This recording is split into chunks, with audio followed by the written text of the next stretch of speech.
Welcome to the Daily Reminder Network. Never ever underestimate the power of Allah. You know, there was a sheikh who mentioned this in Saudi Arabia, and there was a doctor that visited him from Pakistan and told him a story that happened to him. So he says, what happened to me, he says, the doctor who's speaking is a top neurologist, one of the top doctors in Pakistan, or, you know, a very, very good doctor, very hard to meet. It's said that perhaps you would have to wait months on end before you can get an appointment to see him.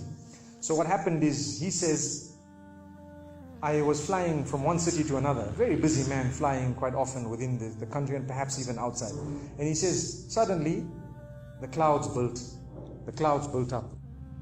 Huge clouds, and the lightning started striking, and it started pouring, and there was lots of turbulence, and one of the engines was struck and it was damaged. So we had to land. And so what happened is, the landing was at a nearby little airport or a little strip and so on.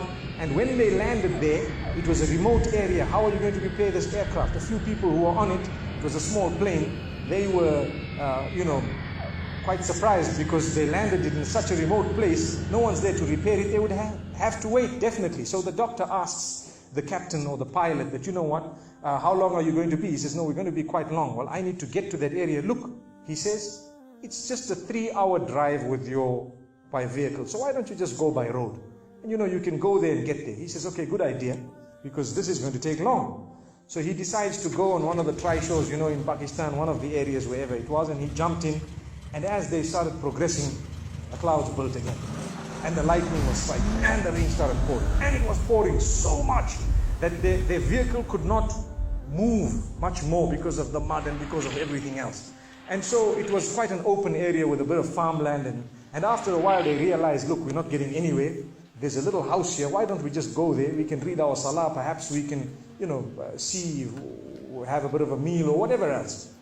And they decided to knock the door. Strange people, strange land, far off, out in the rurals. And so he knocks the door, and he's got his little bag and everything, and he walks in. An old lady happened to answer the door after a while, and they spoke to her saying, look, this is what has happened, and we're going from so-and-so to so-and-so, and we just want a place, we want to read salah and so on. And she said, no problem, you can come in. She had a little musalla, a little sajjada, and she had a little baby on the side, or not a baby, but a child. And the child, every little while, she's actually checking on the child, and she's sitting on that musalla, making dua and reading her own salah. These people fulfilled their salah, did whatever they had to. And when they were about to leave, they spoke to the old lady saying, thank you very much, jazakumullah khair, and so on. And, we're going, what's happening to this child, So the woman says, look, the child is an orphan. And the child is unwell, not well at all, very sick. And we've been to all the doctors around. And subhanallah, I'm the grandmother of this child. The doctors have told us that there is only one specialist around who can help this child. And we tried to make an appointment, but they asked us to come 6 months later. And it's far away. I've been making dua to Allah ever since that day. Ya Allah, make it easy for us. Child is sick. Make it easy for us, Ya Allah. So the man says, what's the name of that specialist? So the granny says, it's Dr. Ishan. Immediately this doctor burst into tears. Straight away, he burst into tears. Why are you crying? Your dua has just been accepted. For your dua, the thunder came, the lightning came, the engine struck, we came down, we came on the road, the rain came again and stopped us and so on. And do you know what? The rain only stopped after the question was asked. Now it happened. And now the woman starts crying. Subhanallah. And the doctor himself is telling the story, saying, that was me. It happened to me, he says. And he says, I learned that Allah's armies are beyond limits. Allah uses whatever He wants to get what He wants done.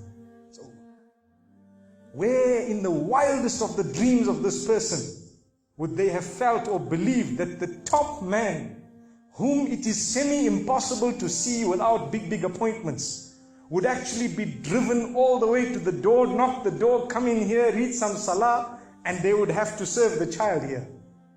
Amazing. Wallahi, it brings tears to the eyes. But the reason I share it with you, every one of us has needs for Allah subhanahu wa ta'ala.